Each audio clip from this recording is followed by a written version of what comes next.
కరీంనగర్ జగిత్యాల జిల్లాలో భారీగా పోలింగ్ నమోదైంది. ఫస్ట్ ఫేజ్ తో పోలిస్తే ఈసారి భారీగా ఓటేశారు జనం.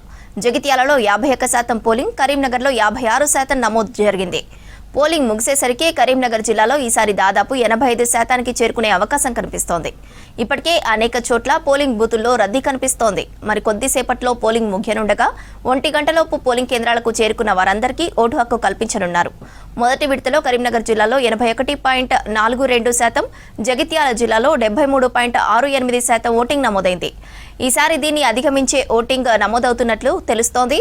దీనిపై మరిన్ని డీటెయిల్స్ వెంకటేష్ అందిస్తారు. రెండో విడత గ్రామ పంచాయతీ ఎన్నికల పోలింగ్ ముగింపు దశకు చేరుకుంది. ఈరోజు 1 గంటకు మరికొద్ది సేపట్లో ఈ పోలింగ్ ముగియబోతోంది. దీని ఉదయం నుంచి కనుక చూస్తే పెద్ద ఎత్తున ఓటర్లు ఓటు హక్కును వినియోగించుకున్నారు. మొదటి విడతలో 82% ఓటింగ్ పర్సెంటేజ్ నమోదైంది. అదేవిధంగా రెండో విడతలో కూడా దాదాపు ఇదే స్థాయిలో పర్సెంటేజ్ నమోదవుతుందని చెప్పి అధికారులు అంచనా వేస్తున్నారు. ఈరోజు కనుక చూసుకుంటే మనకు కరీంనగర్ జిల్లాలో మానకొండూరు ఎమ్మెల్యే కవ్వంపల్లి సత్యనారాయణ గ్రామీణ ఓటర్గా ఇక్కడ మానకొండూరు కాన్స్టిట్యూన్సీలో ఓటుకు వినియోగించుకున్నారు. అదేవిధంగా జగిత్యాల జిల్లాలో డాక్టర్ సంజయ్ కుమార్ తన సొంత స్వగ్రామమైన అంతర్గాంలో ఓటుకు వినియోగించుకున్నారు. వీళ్ళు కాకుండా చాలామంది గ్రామీణ ఓటర్లు కూడా పెద్ద ఎత్తున ఓటుకు వినియోగించుకుంటారు. చివరి దశలో ఇంకా ఓటు వేయని వాళ్ళు ఇప్పుడు మనం చూస్తున్న ఇట్లాంటి తక్కువ రష్ తోటి పోలింగ్ చేస్తూ ఉన్నారు. చాలామంది ఉదయం 7 గంటల వరకే క్యూ లైన్లో ఉండి ఓటుకు వినియోగించుకున్నందువల్ల సాయంత్రం వరకు కొంత రద్దీ తగ్గింది.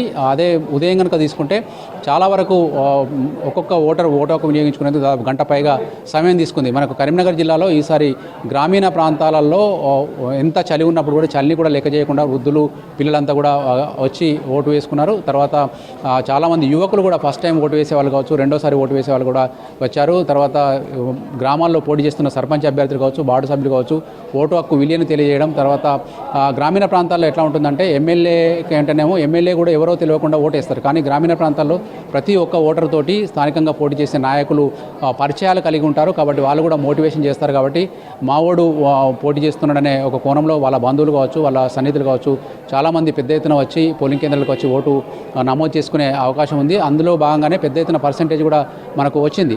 గ్రామీణ ఓటర్లలో ఉన్న ఓటు చైతన్యం మిగతా ప్రాంతాల్లో కనిపించదు. అందుకే చాలా వరకు కూడా వృద్ధులైనా కూడా, వికలాంగులైనా కూడా, తర్వాత చేతకాకపోయినా కూడా చాలామంది వచ్చి ఓటు వేసిన సిచ్యువేషన్ కనిపిస్తుంది. ఈ ఓటు పర్సెంటేజ్ ఈసారి మొదటి విడత కంటే రెండో విడతలో కొంత ఎక్కువగానే నమోదయ్యే అవకాశం ఉంది. ఎలాంటి అవాంఛనీయ సంఘటనలు అయితే పెద్ద ఎత్తుగా నమోదు కాలేదు. అక్కడక్కడ చిన్న చిన్న సమస్యలు మాత్రం వెలుగు చూస్తున్నాయి. గన్నేరువరం మండల కేంద్రంలో కొన్ని చోట్ల వీల్ చైర్ లేక అక్కడ ఓటర్లు ఇబ్బంది పడ్డ పరిస్థితి ఉంది. అదేవిధంగా పోలీసులు మాత్రం ఈసారి చాలా క్లీన్గా వీటిని నిర్వహించేందుకు చాలా పగడ్బందీ ప్రయత్నాలు చేశారు. ప్రతి మండలానికి ఒక ఏసీపీ స్థాయి అధికారిని నియమించడం కావచ్చు, తర్వాత ఇన్స్పెక్టర్లు కావచ్చు, ప్రత్యేక పోలీసు దళాలు కావచ్చు ప్రతి పోలింగ్ స్టేషన్లో పారగాశారు.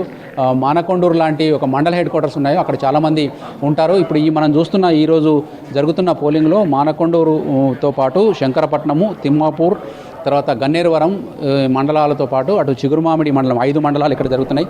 అదేవిధంగా జగిత్యాల జిల్లాలో కనుక తీసుకుంటే జగిత్యాల అర్బన్, రూరల్ అవి రెండు కూడా జిల్లా హెడ్ క్వార్టర్కు సంబంధించి చాలా దగ్గర ప్రాంతాల్లో ఉంటాయి. కాబట్టి అక్కడ కూడా చాలా వరకు ఓటర్లు ఓటు వినియోగించుకున్నారు. అదేవిధంగా రాయకల్, తర్వాత సారంగపూర్, బీర్పూర్ ఇవి కొంత గిరిజన ప్రాంతాలు ఉంటాయి. అక్కడ గిరిజన ప్రాంత ప్రజలు కూడా పెద్ద ఎత్తున ఓటు హక్కు వినియోగించుకున్నారు. అదేవిధంగా మల్యాల, కొడిమ్యాల ఇవి రెండు కూడా మనకు కొండగట్టుకు సమీపంలో ఉండే టెంపుల్ సిటీ ప్రాంతం. ఒక్కొక్క ప్రాంతంలో కొన్ని సమస్యలు వాళ్ళకు ప్రత్యేకంగా ఉంటాయి. చాలా వరకు గ్రామీణ ప్రాంతాల్లో ఉండే సమస్యలు అయితే వాళ్ళ మౌలిక సదుపాయాలైన తాగునీళ్ళు కావచ్చు, తర్వాత వీధి దీపాలు కావచ్చు, ఇట్లాంటి వాటి మీద ఎక్కువ ఫోకస్ చేసి ఓటు వేస్తున్న సిచ్యువేషన్ కనిపిస్తుంది. రాజకీయ పార్టీల మద్దతుతో పోటీ చేస్తున్నప్పుడు కూడా సాధారణంగా రాజకీయ పార్టీ కంటే ఎక్కువగా కూడా వ్యక్తి ప్రాధాన్యంగా ఈ ఓటు ఎన్నికలు జరుగుతాయని చెప్పొచ్చు. ఇప్పుడు మధ్యాహ్నం 1 గంటకు మరికొద్ది సేపట్లో పోలింగ్ ముగిసిన తర్వాత ఒక గంట గ్యాప్ ఇచ్చిన తర్వాత 2 గంటలకు మళ్ళీ పోలింగ్ బూత్ల నుంచి స్ట్రాంగ్ రూమ్లకు తరలించిన బ్యాలెట్ బాక్స్లన్నీ ఓపెన్ చేసి వార్డు మెంబర్ల వారీగా ఫస్ట్ కౌంటింగ్ చేస్తారు. తర్వాత సర్పంచ్ ఎన్నికలు ఉంటాయి. ఇదే రోజు రాత్రి ఉప సర్పంచ్ ఎన్నికలు కూడా నిర్వహిస్తారు. ఉప సర్పంచ్ని వార్డు సభ్యుల నుంచి గెలిపించిన ఒకరిని ఎన్నుకోబోతున్నారు. చాలా వరకు సర్పంచ్లు అయితే కేవలం 2 మాత్రమే ఎగ్రివైనాయి. ఇక్కడ కరీంనగర్ పరిధిలో, జగిత్యాల పరిధిలో 10 గ్రామాలు ఎగ్రివైనాయి. అవి కాకుండా మిగతా వార్డు సభ్యులు కావచ్చు, సర్పంచ్ కావచ్చు రాత్రి వరకు ఫలితాలు పూర్తి స్థాయిలో వచ్చే అవకాశం అయితే కనిపిస్తూ ఉంది. కెమెరామెన్ కవికుమార్తో వెంకటేష్, V6 న్యూస్, కరీంనగర్ జిల్లా నుంచి.